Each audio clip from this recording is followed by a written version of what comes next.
Hello and good morning, welcome to Ice Cream Uploads here on Friday the 20th of March, here for your daily dose of video game news on The Scoop. We go live each and every weekday at 10 a.m. I'm sorry, something just caught my eye then in the corner of it. I apologise.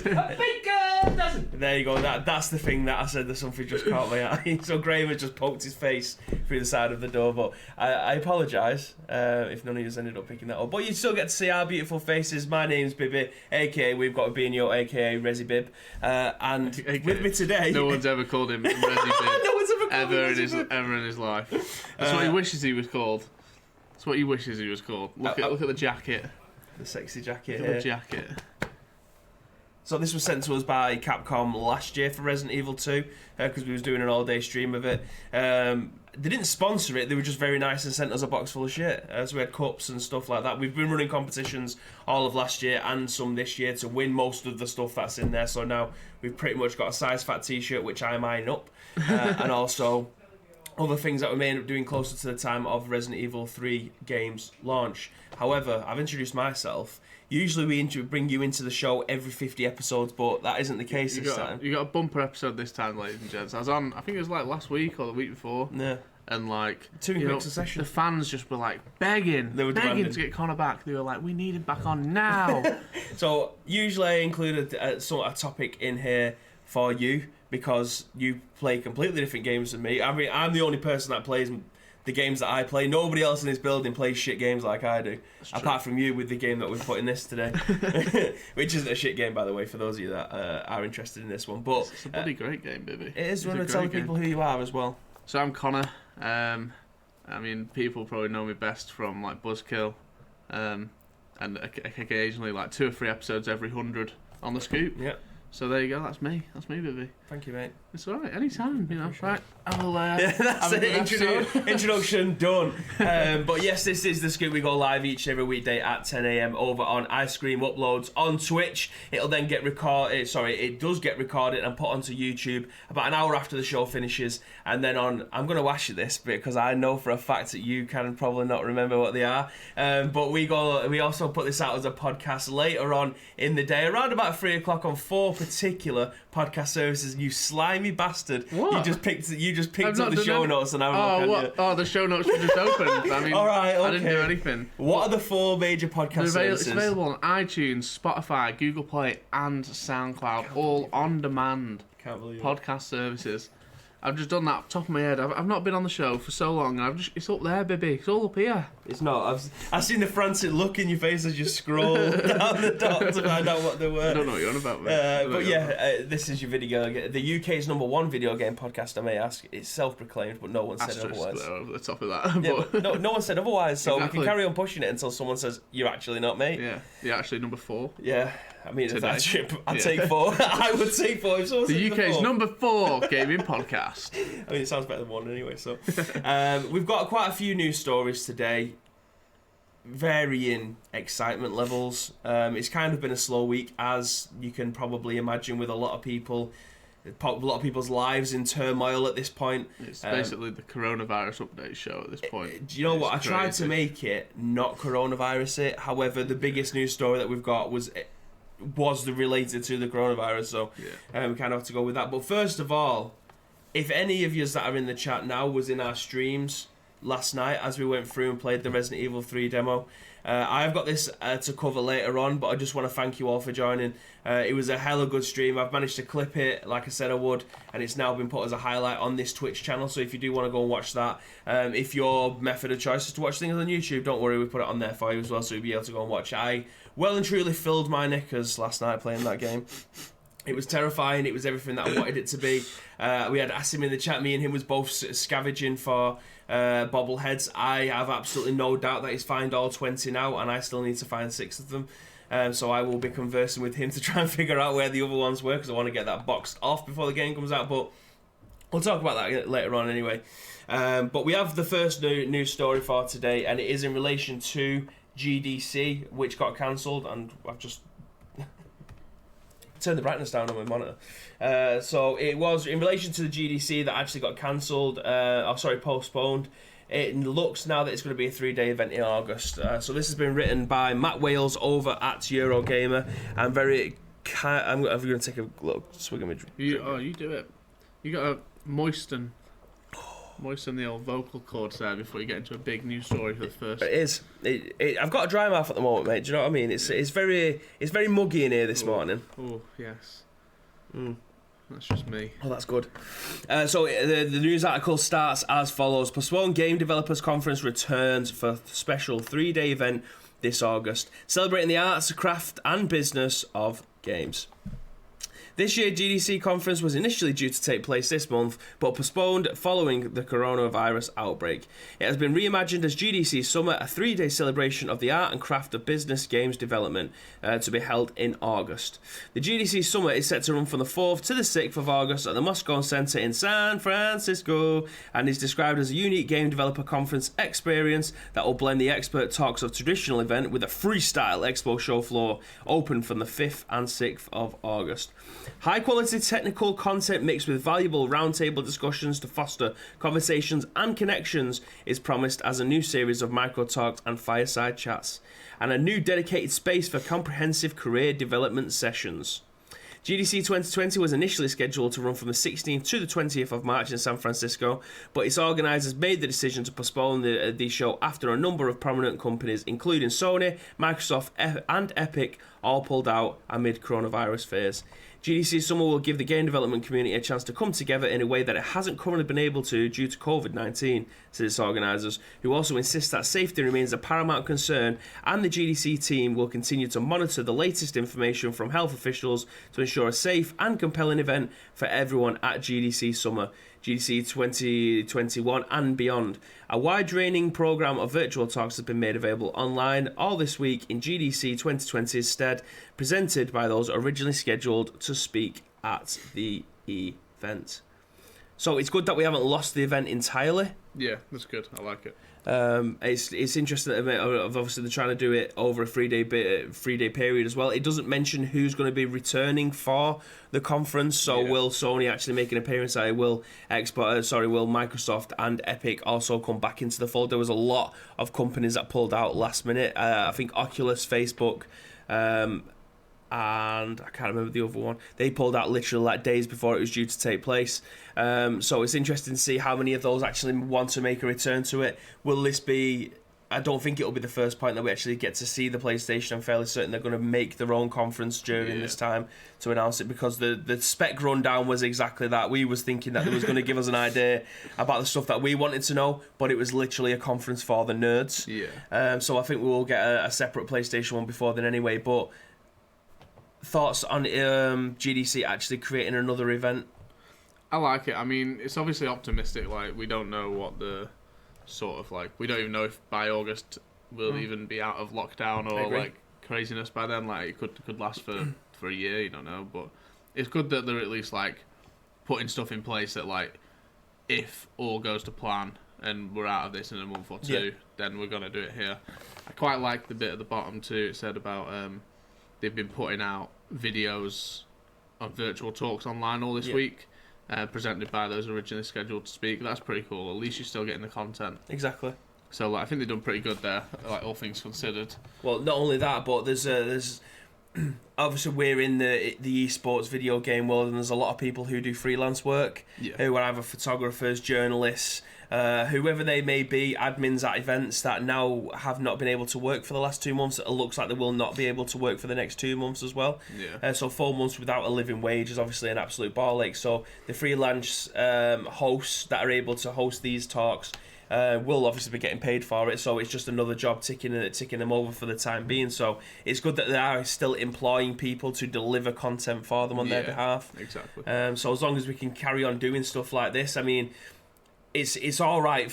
It's all right for us to a degree, because as an esports orientated company, and the way that we envisage esports, realistically, our markets kind of should be going up, because we can still do online tournaments. It's not like it was the Overwatch that got postponed again this weekend, so they're going to be doing it online rather than be an offline event. We've seen it with CS:GO. We are going to be seeing it with Pro Evo. I've seen a statement put out by eFootball Pro yesterday saying that it's been cancelled again. What they're going to do going forward is an absolute mystery to me.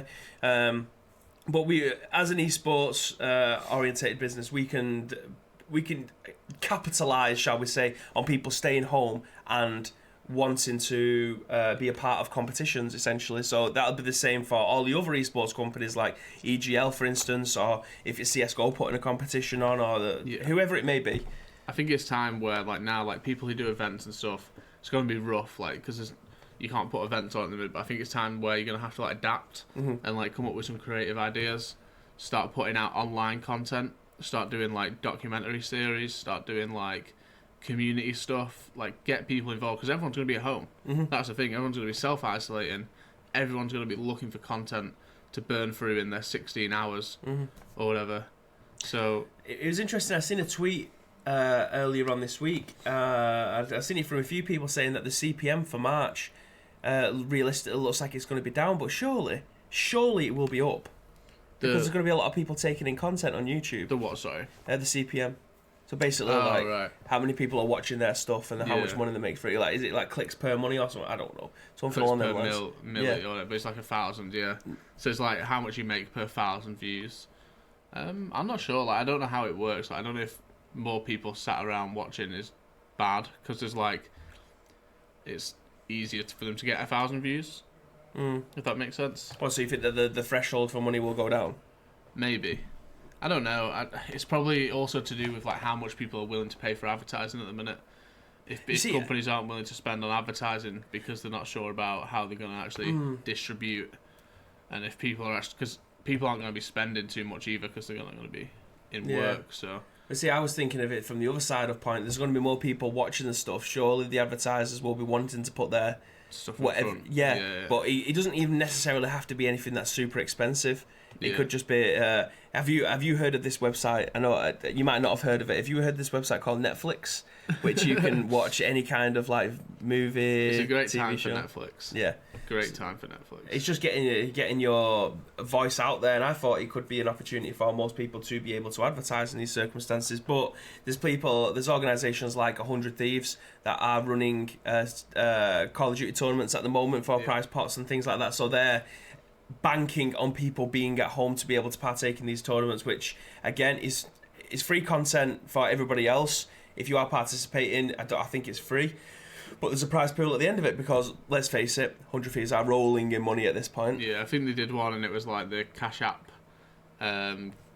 code, like code green or something, or green zone, and it was like 50,000. So it was like pro players, like invite only, and it was $50,000 to the winner's charity of choice, and then $50,000 given out in Cash Apps during the stream to the viewers and stuff. It's mental. It's crazy. Like, Cash App are literally cash. Yeah. Cash money. Maybe we should try and pump for a sponsorship for ice cream upload X Cash App. Exactly. Oh yes, won't mind that. But from our opinion then, because we seem to be in the same boat with this one, then the fact that GDC are still retaining people's jobs by asking them to host conferences during this week, and then asking these companies who potentially, that did bail out beforehand, absolutely respectfully, they did bail out. It was the right thing to do. It is the right thing to do. Conferences, gigs, everything like that at the moment should not be going down. So having to rearrange it and hoping that these companies come back in to try and give the conferences that it was meant to give this month later on down the line, absolutely fine.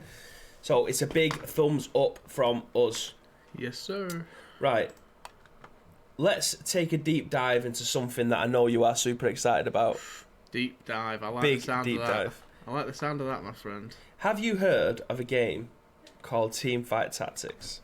I don't think I have, Would you care to explain to the viewers what it is? I know you're a big fan of Teamfight Tactics. Don't click on that link. No, it's not the right link, is it? It isn't the right link. You are absolutely right. It's the same link that I did before and forgot to put the other one in. So if you give me a moment, if you would like to explain what Teamfight Tactics is to people. So, Teamfight Tactics is an auto battler.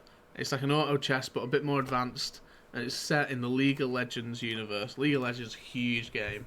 So you've got all the League of Legends champions that you can pick in game, but it's basically you just like buy them and you get money for doing things, and you don't actually control them. They just sort of, you put them on the board, you place them down, you pick your composition, and they so sort of fight. Would you say it's an auto battler? It's definitely not. Yeah, it's an auto battler. That's fantastic. So basically, That was fantastic padding there, mate. I appreciate that.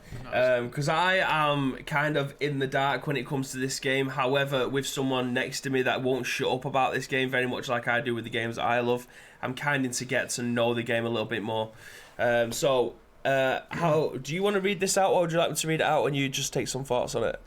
I'll read. I don't mind reading it out. We'll see if I can get my words out today. Let's go. I had a bit of a struggle last time.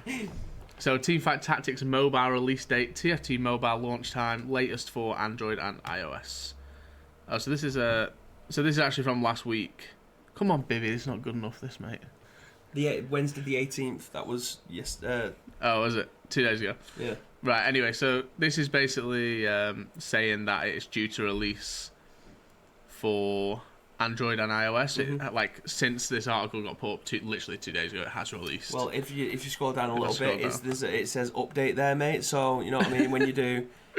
Where are we looking here? So, right there underneath the picture, it says update. The original post was there from the 18th, and then there's been an update on there since. Do you know what I mean? I don't do half jobs around here, mate. So the update. You got ad blocker on yours. That's way nicer. You got a big advert in the middle. I mean, I apologise for those of you that think that I should be giving. I absolutely should. However, my laptop does not run well with that many things on the screen. Looking at your screen, my laptop would actually die. Yeah, if I was it's not not happening, is it? It would kill my PC big time.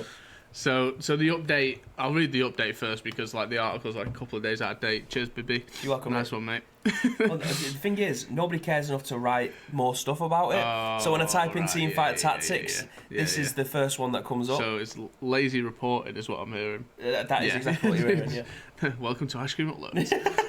So basically, the Teamfight Tactics Mobile release date has been set for March 19th, 2020 on both Android and iOS devices. So that was last night. It came out like midnight, like on the 19th. I was definitely not awake and waiting for it. So far, Riot Games has not confirmed a launch time for TFT Mobile. I knew it was midnight. Although they have provided a way to pre-register your interest. Based on past launches, Teamfight Tactics Mobile can start rolling out on app stores at midnight EST. So... yeah, so there's like a region by region launch expected. It wasn't the same time for everyone like most games are. If you get it midnight in the UK, you have to wait a few hours for America, stuff like that. So yeah, I mean, it's a game that's like popular on PC. I'd say it's relatively popular. It's not breaking any records on Twitch or anything, but on mobile it plays so smooth. Compared to PC? No, PC is definitely better. But do you know like most like games that are like nice on PC, and if you bring them over to mobile, it's like a bit janky. It's like a crappy sort of like what do you call it? Switch over, you know what I mean? Like a emulator or whatever, like crap. But it's really nice, and they've like sort of had to move some things to like make it fit the screen better. So like normally the shop is at the bottom the whole time, whereas on this like you have to press a button to like bring the shop up, so it's not in the screen the whole time. So have you actually played this on mobile, or are you just playing it on your iPad? iPad. I don't think I could play it on mobile. You think it was too small? I think my fingers are too fat. I don't think it's about the game being too small. I think it's about my fingers being too fat. You see though, like this, I'm going to use an example here. It's a completely different example to what we're talking about here, but I play the Pokemon trading card game. Yeah. Right, and I can play that on my mobile. It looks great, but it's horrible to navigate. Yeah. Whereas when I play it on my tablet, it's perfect. When I play it on my PC, it's a premium way to play it, obviously, because that's what it's made for. But playing it on my tablet is great. Playing it on my mobile, which my mobile's big enough to be able to play it, not so much. It's not the best. So I imagine with a game like this, I mean, how much do you actually interact with the screen? Honestly, like not too much. So like, all you have to really do is like every so often there'll be a carousel. Like every 4 rounds or something, there'll be a carousel where you have to like click, and, like, run into a champion to like take him onto your team, and then you just have to sort of like buy people from the shop, just click, and then like drag them onto your chessboard. Kind of play. It's not too bad. Like you don't have to be like precise with your movements. It's not like playing Call of Duty Mobile or something where you have to be like aiming and. Yeah. Side note: I actually tried Call of Duty Mobile last night. How you finding it? I loved the actual game. Like I wish that game was on PC, because the game is better than any COD they've released for 5 years because of like all the integrations and stuff. But I'm just not a mobile gamer. No, I can't. Do you know what, mate? I'm exactly the same. The only way that I'll be able to play mobile games is if I got the little control pad thing, you know, with the triggers that go on the top of your phone. That's the only way they'll be able to play it. And even then, my thumb, even then, my thumb on the screen would be a massive problem.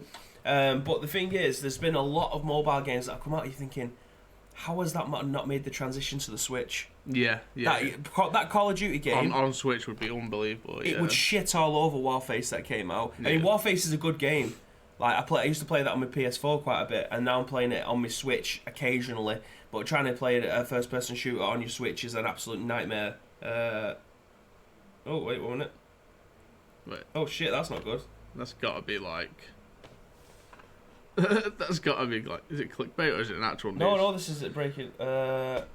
Okay, so this doesn't usually happen, but we've left the screen on, and it says Barcelona airport attack car drives through terminal doors in a botched. Okay, we're not going to cover that because this is a video game show. The real world stuff is not allowed through these doors for the time being. That's horrendous. You'll see it on Twitter, no doubt. Go and read up on it. You know, it might be serious, but. We'll get to it after. Back onto video. I mean, it is a horrific thing, but I'm definitely not the person that should be covering news like that. I'm not being funny, but my intelligence level is not anywhere close to being able to be comment on that. But yeah, having a first-person game like Call of Duty on the Switch. I mean, Pro Evo doesn't live on the Switch, but it's got a half decent mobile game. Again, I can't use it properly because I've got fat fingers, and it just my hand and my entire presence is not suited to playing mobile games. We're not mobile gamers. No, we're at a desk, PC, laid back, keyboard split into two so I don't have to reach for it. That is exactly the type of gamers that we are. So playing mobile games for me isn't that good. I can play mobile games on my tablet quite well if they're not ones like I can't play Call of Duty mobile on that. No chance. I've seen people lying their mobiles, their pads down on the table. A lot of people play PUBG Mobile on iPad, and like you can. It's like really, if you can get good at it, it's like a cheat code basically because it's like you got so much space on the screen and stuff. But yeah, I couldn't do it. Like, I just literally could not do it. When it first came out, you was having a look at who was streaming it, and there was a young lad that was playing it, and he was just getting 25, nuke. He was just dropping bombs left, right, and centre. Yeah, that kid was insane. I think he got picked up by Fnatic.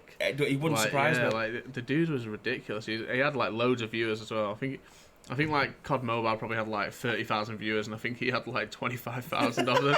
It was insane. But yeah, it's.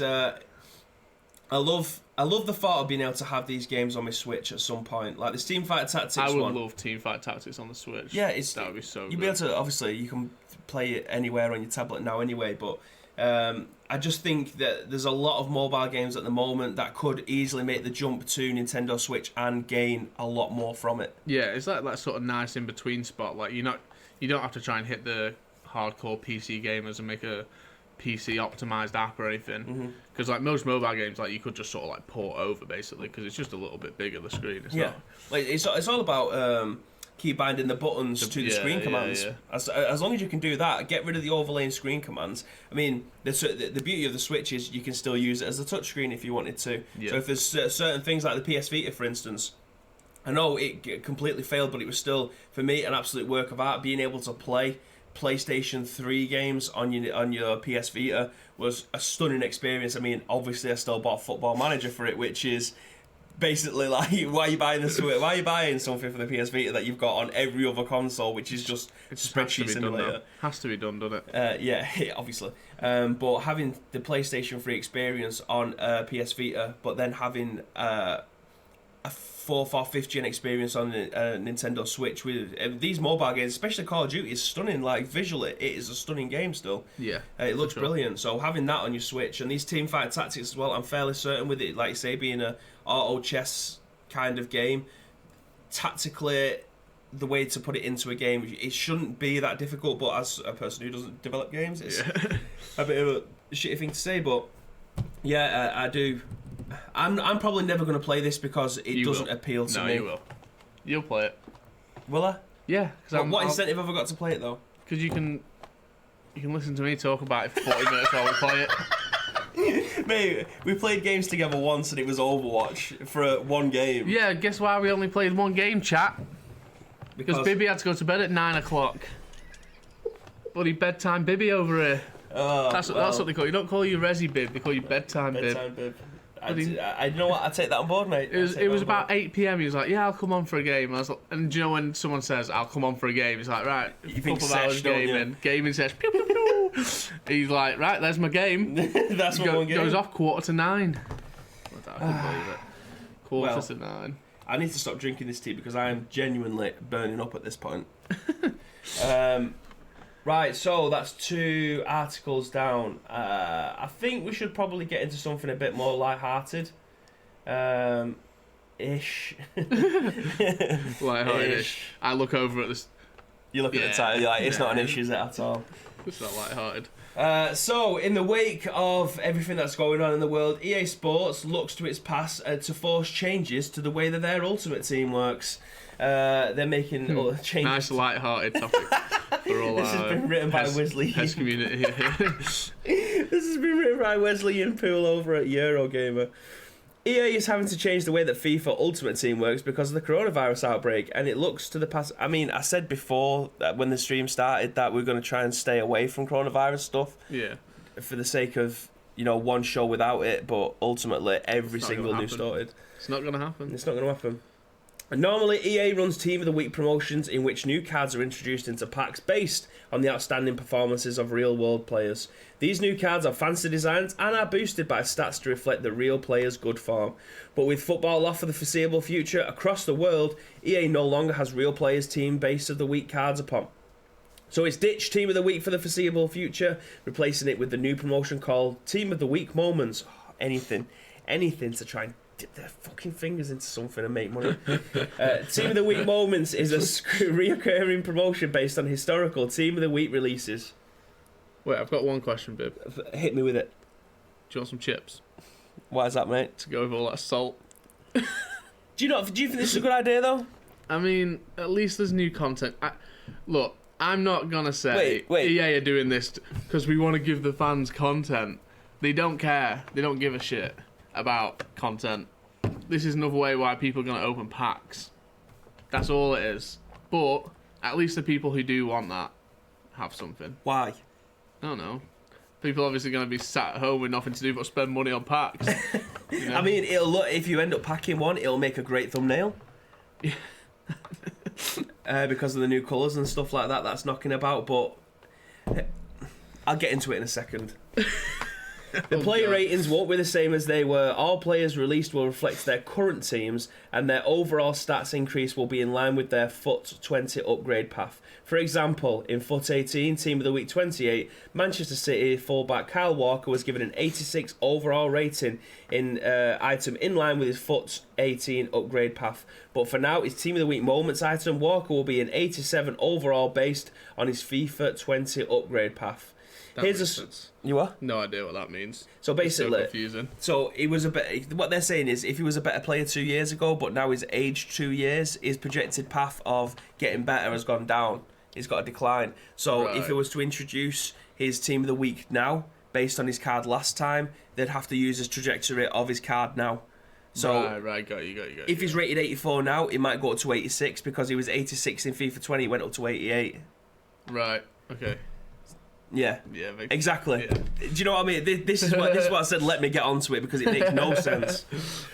Here's the squad for the FUT 20's Team of the Week Moments promotion, which is based on FUT 18 Team of the Week 28, which ran in March 2018. So we've got Delic, Walker, Rodriguez, Alaba, Paulinho, Arnautovic, Bale, Schmeichel, Iniesta, Miranda, Quaresma, Lingard. These have gone really small now. One sec, let me see if I can make it bigger. Here we go. Abubakar, Klasniak, Wright Phillips, Leon, Kamara, Oviedo, Al Masalim, and McNulty. So the ones from now. Pardon? Good old McNulty. Good old McNulty. Can always rely on McNults. Other players who were good enough from March 2018 to make the FUT 18 Team of the 28 cut, they are part of this... I can't be arsed reading the rest of it because it just... He's so angry. I am angry. Do you know why I'm angry? Because if it was a promotion, right, and they're looking at historical cards, why did they not keep the rating of that card for then? So you're saying that if Walker was an 84 84 rated in FIFA 18, yeah, he should be an 84 rated in this promo. No, so his overall rating would have been 8. Say, a complete example here. So if his rating was 84 back in 2018, he had this mint week, and he got an 88 rated card for the team of the week. We should be getting that 88 rated card now. He's aged 2 years since then, and he's not the player that he was. So if he's an 82 now, he would get an 84 card. He still should get that same. He should still get the 88 card, because it feels like you're being robbed for a shitter card than what was on offer 2 years ago. Yeah, like I don't really get it. Like an 86 rated Bale. I think Bale's base card is like 85. It's like, what's the point? It's like, that's what I mean. Especially this late in the game, people have already got cards that are like 90 plus rated, like, and they're pretty easy to get. So this is just, it's a bad promotion. I think. I don't know. I don't really play FIFA too much anymore, so I don't know the current state of the game. But like, I wouldn't be going out buying packs for this. No, I understand what they're going for, and I understand that they want to make content, and the content that they're putting out, in theory, is a very, very good idea. Yeah. However, I don't think it's executed correctly. Not when your best card is an 88 rated centre back. It's a bit like, and then the next best card is an 87 rated centre back, and then it's down to 86s. It's not exciting me. So I'm going to use PES for instance. They've got an iconic moments as well. Yeah. So they have taken players from a generation or a particular match, for instance, of where they perform well. So like, there's a Fernando Torres one that's coming soon where he's rated 88, I think, because he scored a hat-trick against Barcelona or Real Madrid. I can't remember the match, but it's a match from 2006. From so in the moment, like a moment card, yeah. So I don't understand. It looks like what they're trying to do is the exact same thing, but I don't think they're executing it half as well. It feels weird that they're taking cards from 2 years ago and saying, actually, here you go. Like, it's like, it's so overcomplicated as well. Like, I don't think it needs to have like all this stuff about the FIFA 18 trajectory compared to the FIFA 20 upgrade path. Like, I don't care. Just give me some good cards. Yeah, if he was good that week and I had that rating, give me that card. Yeah. Like, don't base it on anything else. Yeah. Apart from that, don't bring me the inline with the trajectory. What they should have done is like legacy team of the week. That would have been cool. Go back to some like pick from like FIFA 14 to like FIFA 20 or whatever for the next 6 weeks. Do like one team of the week made up of the best team of the week players from that FIFA. That would have been really cool. No, I get that would have been amazing. However, those cards then didn't have anything like the shapeshifters cards that we've got now, and these stupid daft ones that have like Daniel James rated 90 as a winger because you've managed to upgrade him three separate times. Yeah. So then they won't be as effective. The only way that they would work if they actually brought them up to the top spec. But again, that kind of contradicts what we're saying about the timeline stuff. So I understand the problem that they've had. I just don't think they've thought about it enough to make this worthwhile. Like I say, if your best player is an 88 rated centre back, mate, you can do any kind of objective and get a much better card than that without having to spend any money. I'm not like, even if I was playing FIFA and I was like still buying packs at this stage, I'm not spending money on that. No. Do you really want a centre midfielder 84 rated of Jesse Lings? Oh yes, good old J Lings 84. You know, for me, it seems like a wasted promotion. They've got the right idea. I just don't think they've executed it well enough. Yeah. Nice, light-hearted. That is Sorry, light-hearted. That Bibs, nice one, mate. Well, do you know what I mean? Cheers, we are men of the people. Do you know what I mean? People come here to hear our opinions on stuff, and it's made the news, so we're going to cover it. It's essentially, exactly. That's what we do. That is what we do. Cover the news. Mm-hmm. Right, so we've already got a few. We've got two? No, we've only got one. One, and then my thoughts on Resident Evil. Lovely stuff. Right, okay, so we'll close with Resident Evil stuff because so we've got a good hour and a half left yet. We're going to miss lunch, ladies and gents. Do you want to read this one? Oh, go on then. While it's loading, I guess. It's just. Why was my laptop faster than yours when you've got? I think the laptop is just. I don't know. The link's just died. Oh, I've gone offline. Oh, okay, right, okay, so I'll read this one then. You read this one? Yeah. So this has been written on Kotaku by Jason Schreier. It states, GameStop, we can stay open during lockdowns because we're essential retail. He didn't say that. That's what GameStop have been insinuating. The struggling video game retail chain GameStop has told all of its stores this afternoon to stay open, even in the event of state or city lockdowns to protect against the COVID-19 pandemic, emphasising that this is essential retail alongside groceries, pharmacies, and therefore should be exempt from enforced closures. Due to the products we carry enabled to enhance our customers' experience in working from home, we believe GameStop is classified as an essential retail and therefore is able to remain open during this time, the retailer said in a memo to its staff this afternoon, obtained by Kotaku. We have received reports of local authorities visiting stores in an attempt to enforce closure despite our classification. Store managers are approved to provide the document linked below to law enforcement as needed. The document in question encourages police officers to call GameStop's corporate headquarters if they have a problem with this policy. The retailer said later this afternoon that they will be reducing hours, postponing all events and suspending used game trades until March 29th. I'm going to open the tweet here because this is fucking shocking. Press X to doubt. Yeah, absolutely. We are essential retail. Okay.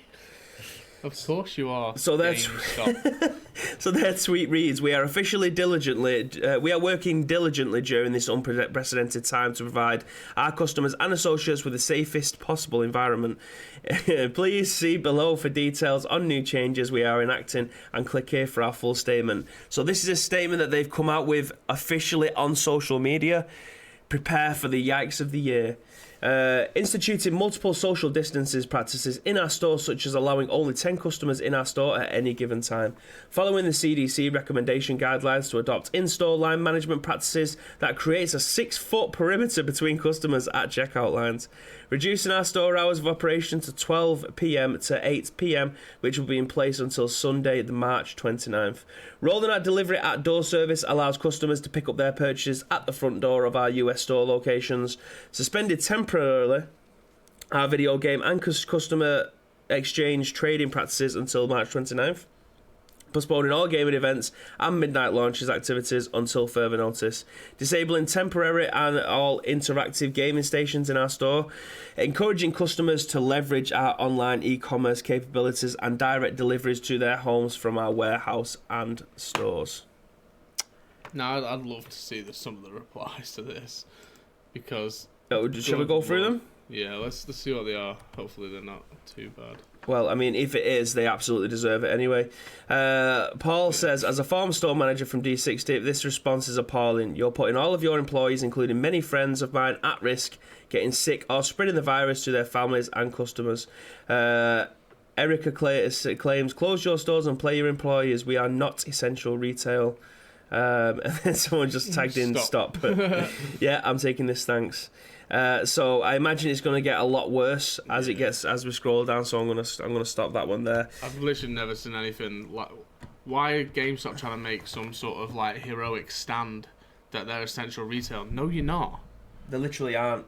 Like they don't need to be open in store. Like, keep selling online or whatever. Let people order a game online. Yeah. And get it delivered.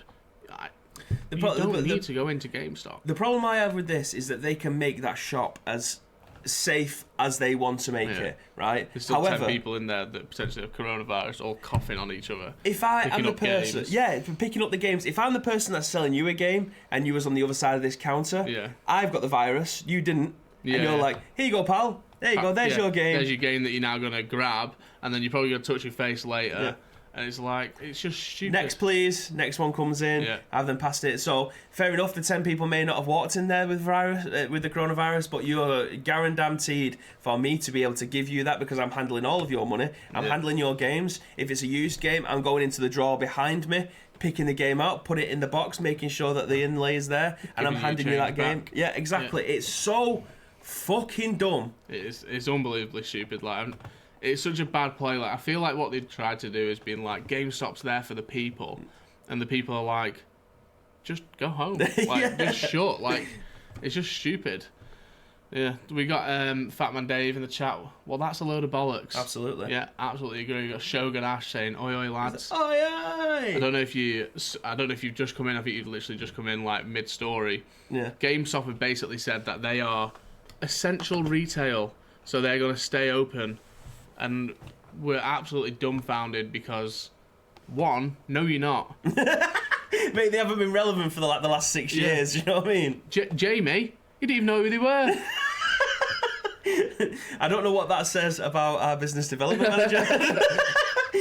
But it's one of the things. They are definitely not essential retail, and if they want to keep their doors open, there's an old saying about there's no bad press or something like that. Yeah, any press is good press. Exactly. Yeah, this is not good press. This is absolutely not good exception. press. Yeah, if people are taking your articles, writing about them, taking your precedences and writing about them in a negative way, and then you've got people like us coming on and ripping the fuck out of you, that is not good press.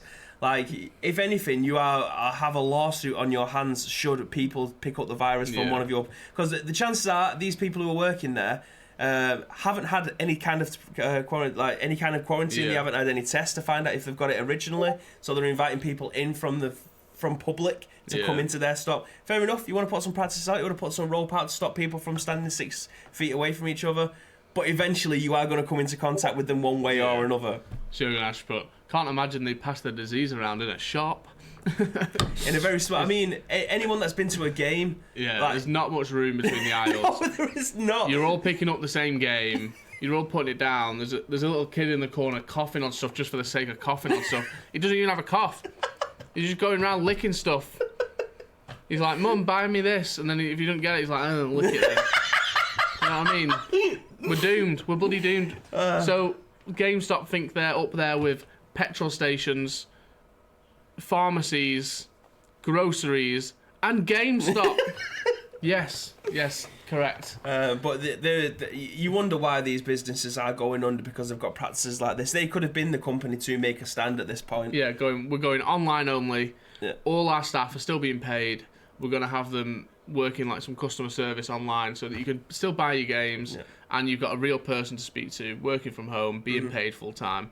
That's the play. That's the big play. That's the play. And then everyone's like, yeah, you know what? I was going to get it at Amazon, but we don't like Amazon. GameStop have just done this. I want to support the GameStop stuff because they've supported theirs. It's extremely dumb of them, and it surprises me considering they've just taken Reggie on board, and he would have been... We don't know what kind of board member he's going to be. Is he going to be hands-on? Is he just going to be there as giving advice to press releases like these things that have been coming out? I imagine this wouldn't have been his play, but he must just be sat there seething now. Absolutely seething. The guy that brought Nintendo from the clutches of potentially not being as influential as they are now to make them one of the most influential companies in the world ever has gone to GameStop, and this shitstorm is still going on. I'm gonna give him a pass on this because I reckon that the wheels would have been motion on this, and he probably didn't have anything to do with it. And because I know for a fact that his opinion of this would have been, it's a non-starter. Do not put that out there. Yeah. We will not recover from this. It's just stupid. Like, people will remember like this sort of stuff after like we're past the coronavirus and like everyone like life gets back to normal, and people will remember the companies that were like shit definitely. To the staff and didn't give a shit about it. I don't know whether or not these guys are expecting a massive bailout to take out, to differentiate the money that they potentially lost in earnings. I think there's a couple of things. I'm not up to date with my US politics, but I'm sure they have previously had government handouts to try and keep afloat potential businesses that are influential in the community. No, Bibby, the word is essential. Sorry, essential. They are essential retail. So there's no way GameStop can close, because if GameStop closed, the whole thing goes to shit. Well, I think it's actually based on how many people work there. So not just the high street, just in general. If GameStop has like 4,000 members of staff, they are classed as essential retail because they have so many. Because it'll be 4,000 people being made redundant should it close. And I think that is where the grey area is, and why they're trying to stay open as long as possible. I mean, they would get more money if they closed it down because the insurance would then have to pay out, as far as I'm aware. I just don't get, like, these big companies have got to have enough money to go 1 or 2 months without income. They must do. Like, they're paying out like millions and millions in like bonuses every year, these like huge companies, and the people at the top are earning enough money to get by. They don't have to worry about the quarantine. Yeah.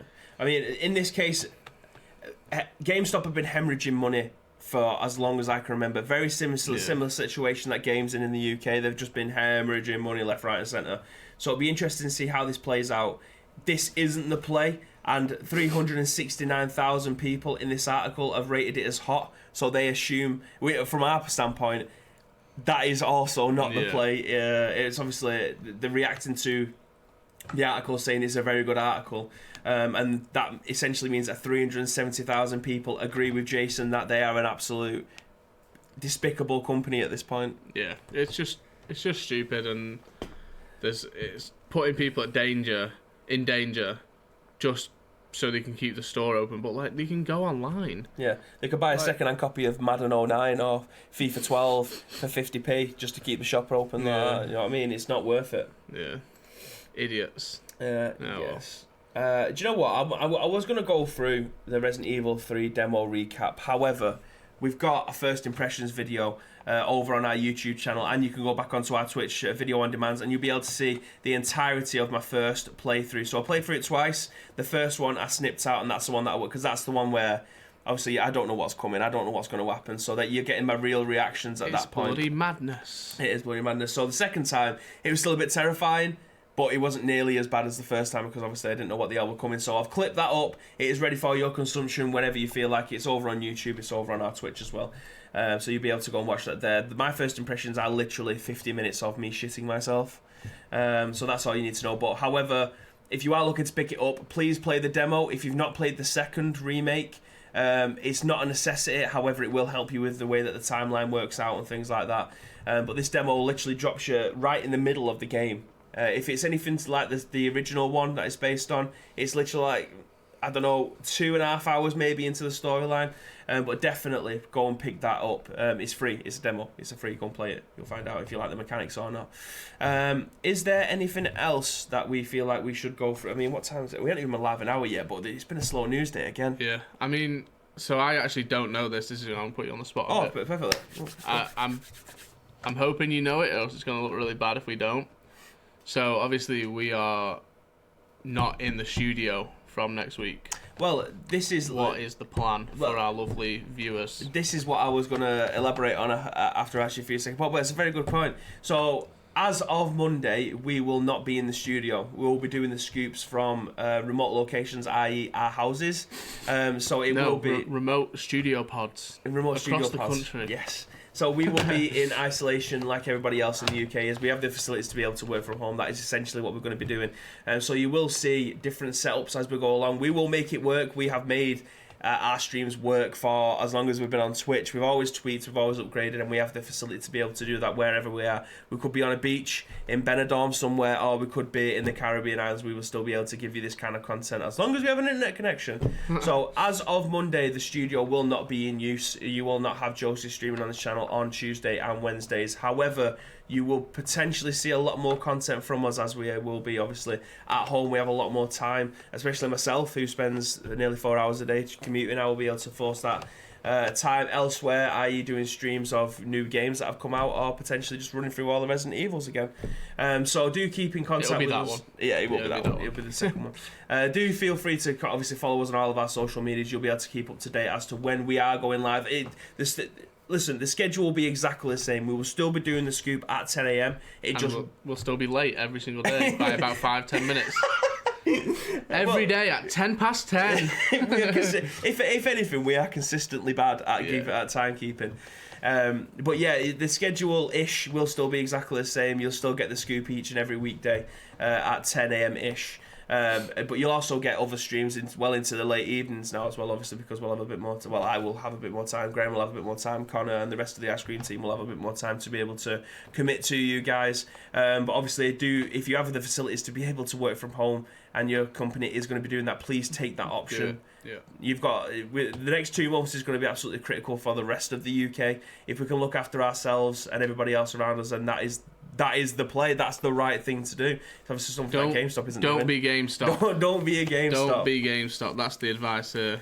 So yeah, that will be us. So you'll still see crystal clear streams. It just won't be in the studio, which I probably will be cleaning later on today in lieu of it not being around for 2 months. So when we come back through, it isn't going to be infested. Piece of food left in the corner and just rotting the whole 2 months or whatever. A couple of slices of pizza left from the last invitation in the corner by the lads. But yeah, it's just small things like that. Do keep in we'll keep in contact with you. Everything that we will be doing, as always, over on Ice Cream Uploads on Twitch, YouTube, SoundCloud, Twitter, social medias, all over the gaff. All of the links.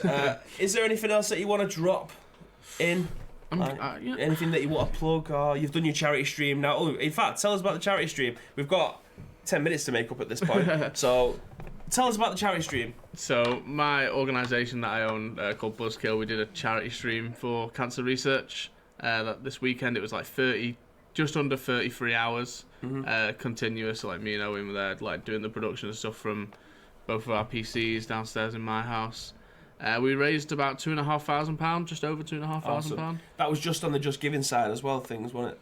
No, well, so it was like 2,200 and something on Just Giving, and then with the ad revenue and with some other bits, it's 2,500. That's just amazing. Amazing. So in 48 hours, was it, or 36? 32.